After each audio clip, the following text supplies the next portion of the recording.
महानगर अमरावती के मराठी पत्रकार भवन में दिनांक 24 मार्च को 3 पत्र परिषद का आयोजन किया गया, जिसमें विदर्भ न्यूज़ अपना कोई अभिप्राय न देते समाचार प्रस्तुत करता है। समाचार संकलन अशोक भाई जोशी।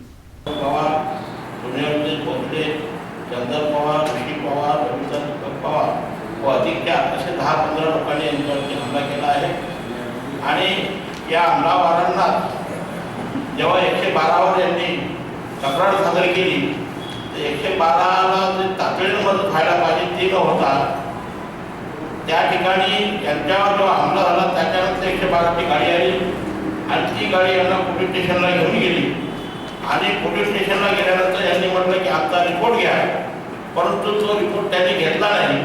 खातेमात्र चौकशी न करता त्या ठिकाणी त्या दवाखान्यातून मेडिकल करून पुन्हा यांना येरूरला पाठवलं। येरूरला हे सर्व लोक गंभीर अवस्थेमध्ये असताना दोघांना जेलमध्ये टाकलं। जेव्हा की जेलर म्हणतो की तुला जर 13 टाके लागतात बा तर तू जेलर कसा आला, कोणी तुला पाठवलं? एवढंच नव्हे त्यांचे 2 लोक ॲडमिट आहेत, त्यापैकी एक जण हा आज त्याचं ऑपरेशन हाताचं अशी मंडळी त्या ठिकाणी आहे।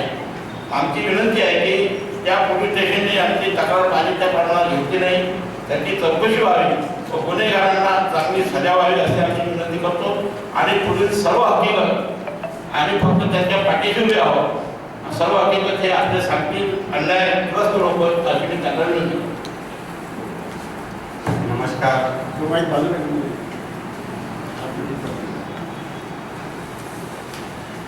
मी सागरचंद पवार बोलतो। मी राहतो चांदोली शिवाजीनगरला। मी शेतात गेलो होतो गहू काढायसाठी। जसं गेलो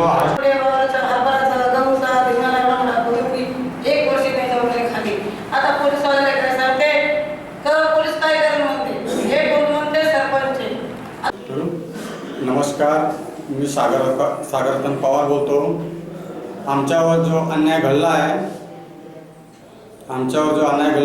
ते सरपंच लोकांना काय म्हणते की हे जो आले तर ह्याले मारून टाका म्हणून शाने आम्ही गेलो होतो शेतात गहू काढायसाठी आणि त्यांच्या विरुद्ध काय होते त्याच्यात म्हणत आम्ही तर काही पाहिलं नाही। सरपंचाचं म्हणणं होतं का तिकडे दिसले बी तो त्याला जीवन मारून शाने त्याला तळा टाकून द्यायचं म्हणे। तर तसं मला दिसल्यावर 112 फोन लावला, 112 फोन लावून शाने पहिलेच तर पोलीस काही पोहोचली नाही, तर ते लाट्या काट्या घेऊन शाने आले आणि डायरेक्ट शिंगाच्या घरी परवा सिंगच्या घरी येऊन शाने तिथं आमच्यावर हंगामा केला। त्यांना हंगामा करताना मग शिंगा आले आणि त्याचं पोरगाला का मारू आले म्हणून शाने आले, तर त्यावेळी भरमसाठ ठोकले त्यावेळी।